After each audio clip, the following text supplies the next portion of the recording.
Okey, so kita kembali kepada bahagian audience control So ini bahagian yang biasanya menjadi dilema lah kan kepada semua yang bermain Facebook ni, sebab nak setting audience yang tepat. Jadi saya tunjukkan cara saya, so anda boleh tiru saja, no problem.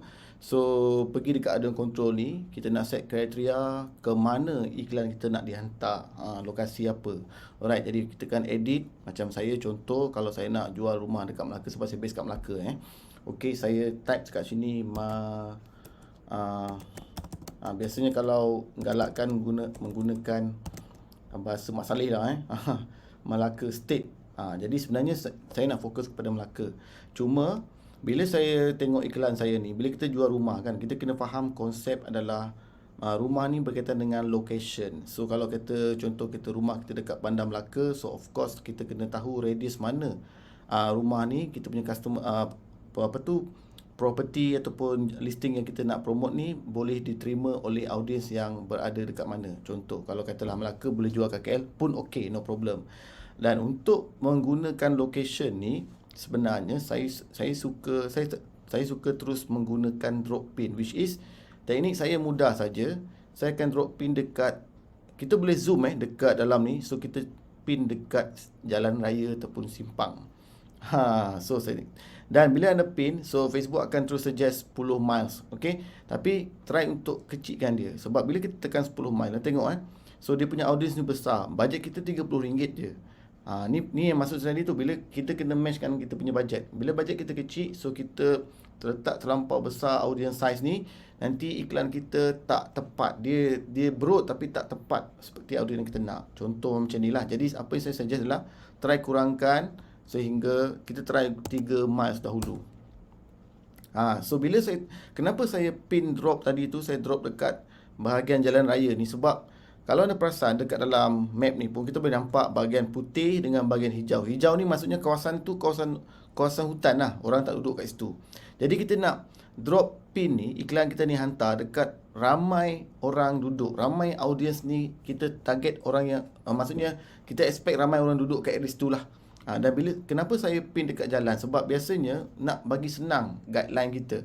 Okey, nak bagi senang. Saya suka pin dekat tengok jalan ni. Saya juga compare juga dengan Google Maps. Saya nak tengok kat mana simpang. Saya pin dekat, contoh for example saya pergi dekat sini. Jadi saya drop pin ni dekat bahagian jalan raya dan kawasan yang paling banyak putih. Tip dia senang saja. Kita pin dekat main road dan juga banyak kawasan putih. So jangan terlalu besar sangat, dekat laut ni tak ada orang. Okay. Alright, so kita try to minimizekan dia. So kalau tak cukup, kita try besarkan sikit, mungkin dalam 2. Sikit keluar, tak apalah. Alright, so kita dapat, bila kita dah pin ni, kita dapat estimate audience. Okay, macam mana kita nak tahu bajet kita sesuai ke tak dengan estimate audience ni? Saya punya kiraan senang saja. Setiap RM50 you spend, macam contohnya macam ni kan, setiap RM50 you spend, ataupun mudahnya RM100 you spend adalah untuk 500,000 audien. Jadi kalau saya ada RM50, maksudnya saya punya audien sepatutnya dalam range 250,000. Jadi ini terlampau besar. Jadi apa yang saya buat adalah saya akan kecilkan sikit. Bukan apa, boleh kita pin sebanyak macam tu. Cuma the problem is nanti adalah takut kita punya iklan tu dia tak hantar kepada orang yang tepat, sebab bajet kita kecil dan dia akan habis awal. Dalam katalah you letak RM50 sehari, RM30 sehari, so dia akan hantar semua dekat kawasan kita target ni. Cuma bila mana kita punya bajet tu habis, dia akan stop awal hari tu punya iklan. Kan, so itu benda lah. Jadi boleh juga kalau anda bajet besar, so lagi besar anda bajet, lagi tinggi lah, no worry about that. Okay, tapi ini belum lagi kita setting yang lain Okay, next baru pin location. Okay, kita pin location. Next kita nak pergi kepada advantage audience. So ada pilihan dekat sini. Saya suka switch kepada original audience option, which is kita boleh pilih based on jenis audience yang macam mana. Okay, so untuk audience yang 4 audience ni pula, kita pergi dekat bahagian bawah lagi.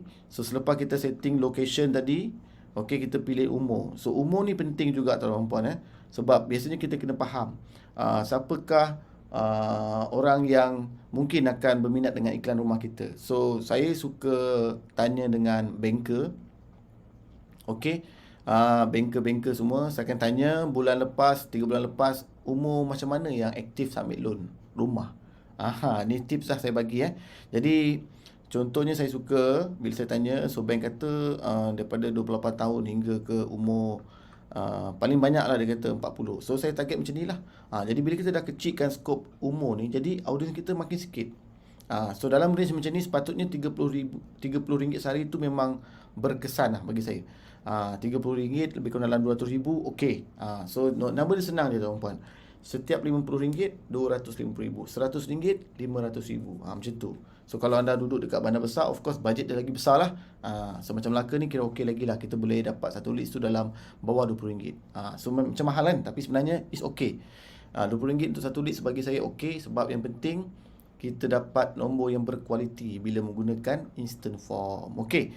Untuk gender ni kita biarkan saja all gender, sebab kita lelaki dengan perempuan semua nak beli rumah. And then untuk detail targeting ni saya set simple saja tuan-tuan. Kalau untuk bahagian rumah ni sebenarnya, sebab kalau kita set terlampau banyak sangat, so Facebook akan jadi ambil masa lama untuk learning. Maksudnya adalah bila kita setting terlampau detail sangat, so Facebook akan ambil masa lama untuk learning dan fahamkan kita, siapa sebenarnya yang berminat dengan iklan kita. Jadi saya suka menggunakan mudah saja. Saya akan letak satu ataupun dua saja. So saya gunakan house. Alright, kalau kita jual rumah teres, so cari terrace house, okey, ataupun landed kalau ada. Landed. Alright, landed house. Okey, sorry. Terrace. Okey, terrace interest terrace house. Alright, ataupun satu lagi saya akan masukkan kalau produk tu berteraskan investment, so letak saja investment. So kita nak orang yang minat tentang pelaburan, okey, orang yang berminat tentang pelaburan dan juga orang yang berminat tentang rumah. Saya nak combinekan dia punya interest tu. Jadi kita boleh letak dekat sini, sebab rumah ni adalah salah satu apa orang kata cara untuk melabur kita punya pelaburan lah, satu cara untuk pelaburan. So that's mean kita combinekan rumah dan juga interest investment. Tak payah banyak, sebab kalau banyak sangat dia akan Facebook akan ambil masa lama untuk learning. So bila kita dah start tambahkan interest ni, kita perasan tak dekat audience ni makin lama makin kecil kan. Okey, jangan risau dia kecil, jangan risau. Sebab apa? Kita belum exclude lagi. Okey, bila mana saya dah letak target ni, okey. So at the same time juga, kalau katalah anda nak target orang-orang kaya, luxury, so anda boleh type je kat sini. Contoh for example, kalau nak type untuk yang luxury house ni, kita boleh gunakan ni, luxury lifestyle ataupun luxury lifestyle. Boleh je. So kalau rumah tu mahal kan, mungkin 500,000, 1 juta ke atas, so boleh letak macam ni. Kita nak combine kan orang-orang yang minat interest kepada perkara item-item yang luxury dan juga minat tentang rumah. So boleh combinekan macam tu. Okey, cuma jangan campurkan terlalu banyak sangat interest ni. Sebab apa? Konsep dia simple saja. Kalau anda nak try to simplifykan interest supaya Facebook senang faham dan ambil masa lebih cepat untuk dia learning anda punya iklan. Kalau kata banyak sangat interest, nanti dia akan pening. Last kali iklan anda dia tak boleh nak hantar, dia akan cepat fatigue, ataupun dia akan cepat dia panggil apa?